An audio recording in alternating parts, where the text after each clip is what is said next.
दोस्तों भीष्म पितामह सदैव कर्ण का अपमान करते रहते थे, लेकिन एक वक्त ऐसा भी आया था जब भीष्म पितामह कर्ण के सामने झुक गए और उन्होंने खुद माना कि महारथी कर्ण एक महान योद्धा है। आइए जानते हैं आखिर क्यों पितामह भीष्म कर्ण के सामने झुक गए। लेकिन उससे पहले यदि आप हमारे चैनल पर नए हैं तो चैनल को सब्सक्राइब अवश्य करें। दोस्तों युद्ध के एक दिन पहले पितामह भीष्म ने कर्ण को अधिरथी कहा था, जिस पर महारथी कर्ण बहुत क्रोधित हो गए और उन्होंने भीष्म से कहा, जब तक आप युद्ध के मैदान में रहोगे तब तक मैं युद्ध करने नहीं आऊंगा, और यदि आपने सभी पांडवों को मार दिया तो मैं वनवास की तरफ निकल जाऊंगा। यदि पांडवों ने आपको मार दिया तो मैं उन सभी महारथियों को अकेले मार दूंगा। ये कहकर महारथी कर्ण 10 दिनों तक युद्ध के मैदान से दूर रहे। जब महाभारत का युद्ध शुरू हुआ, पितामह भीष्म कौरव सेना के सेनापति थे। उन्होंने युद्ध के दौरान भयंकर संहार मचा कर रख दिया। पितामह भीष्म इतने शक्तिशाली योद्धा थे कि उन्हें मारने के लिए पांडवों को छल करना पड़ा।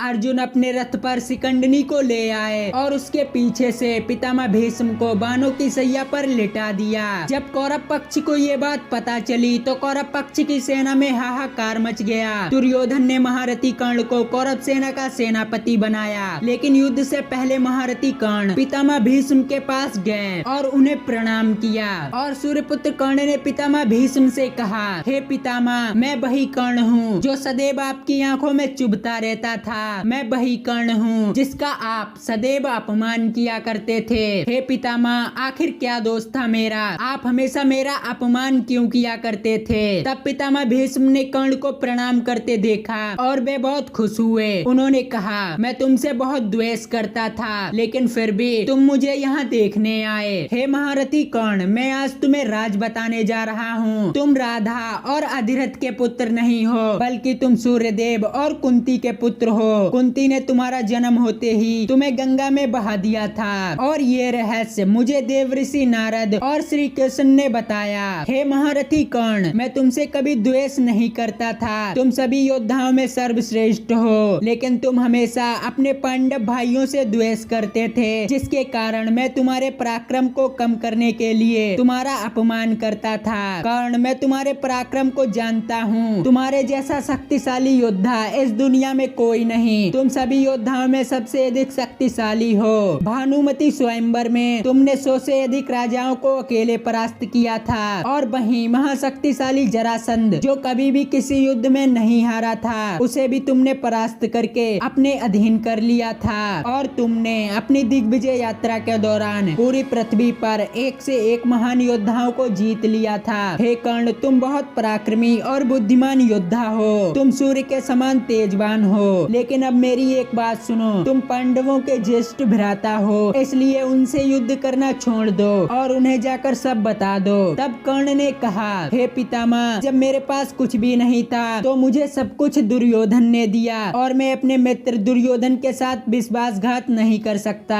हे पितामह, मैं जानता हूँ मैं युद्ध में भगवान श्री कृष्ण के सामने नहीं टिक सकता। मुझे पता है कि अंत में मेरी हार निश्चित है, लेकिन फिर भी मैं अपने मित्र दुर्योधन के साथ विश्वासघात नहीं करूंगा। इस तरह भीष्म ने कहा, तुम्हारे जैसा निष्ठावान और धैर्यवान योद्धा कोई नहीं। तो दोस्तों आज की ये खास जानकारी आपको कैसी लगी हमें कमेंट में जरूर बताएं, और वीडियो पसंद आई हो तो चैनल को सब्सक्राइब करके बेल आइकन अवश्य दबाएं।